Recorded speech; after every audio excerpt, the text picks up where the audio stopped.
So an Iowa State University professor asked his students to write an essay about 9/11 from the perspective of terrorists.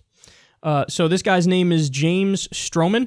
He's an international studies lecturer. He was also an elected Democrat in a local position from 2006 to 2010. And the assignment said, quote, "Don't worry about the fact that you don't agree with the terrorists. The point of the exercise is to consider completely different perspectives." Okay, so there's a lot of outrage over this. There's a big backlash over this. When I first read the headline, and I was a little bit like, that doesn't sit right. But then as I read through the article, by the end of the article, I think I was on the side of, yeah, it's not like... Here's the thing. It is a gigantic, complete and utter straw man to try to pretend that because they're doing this assignment, the teacher agrees with Al-Qaeda. The teacher agrees with the terrorists in 9/11, and he's trying to convince the students to agree with the terrorists in 9/11. I don't think that's anywhere near true. I think that's a giant straw man of the situation. And, you know, when you think about it, you realize this is just what you do in school. If you want to critically think, if you want to learn how to argue, if you want to try to see things from all different perspectives, this is exactly the kind of an assignment you would do. And again, that's not to say by any stretch of the imagination that terrorists are right. Of course they're not right. It's to say, and they even mention this in the article, they're doing the same kind of intellectual exercise that they do in like the CIA. Like, okay, why did they do this attack? Let's look into their motives. All right, let's dig a little deeper here. Let's try to really see it so we get at the root of what the problem is, and then we can attack the problem properly. So, and by the way, I unfortunately don't think the CIA and other government agencies do this kind of an exercise nearly as much as they should, but it's a necessary one. So even if, for example, they were to say, write about the Holocaust and do it from the perspective of the Nazis, of course it's going to be, what? But that doesn't mean they're saying the Nazis are right, you idiots. It means you should come up with something. Give me something here. We're doing intellectual exercises. So, for example, somebody could say, well, Hitler would have never happened if the Versailles Treaty wasn't as punitive against Germany as it was. The Versailles Treaty, after Germany lost World War I, they basically, there was this international gathering and the terms for which Germany pays back the winning side.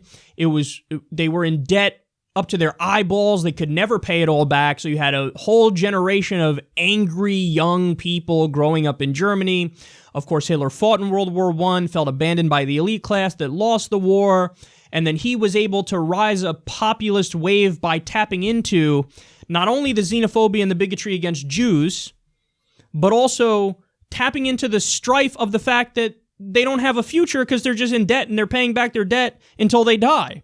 So he was able to say, the Germanic people have been put down and we're the victims here. And, he was able to rail against the international community and what he called the Jew bankers, the elite class, from that perspective. So you can talk about Nazism from a perspective of context and history 100% without saying they are right, because they're not. It's monstrous, and he's one of the worst criminals in human history, if not the worst criminal in human history, with a toxic ideology and all that stuff.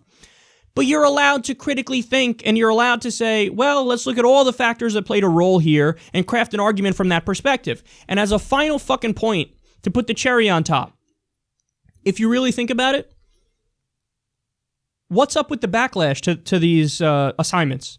And by the way, another one they do, in a lot of places, they do mock slave auctions.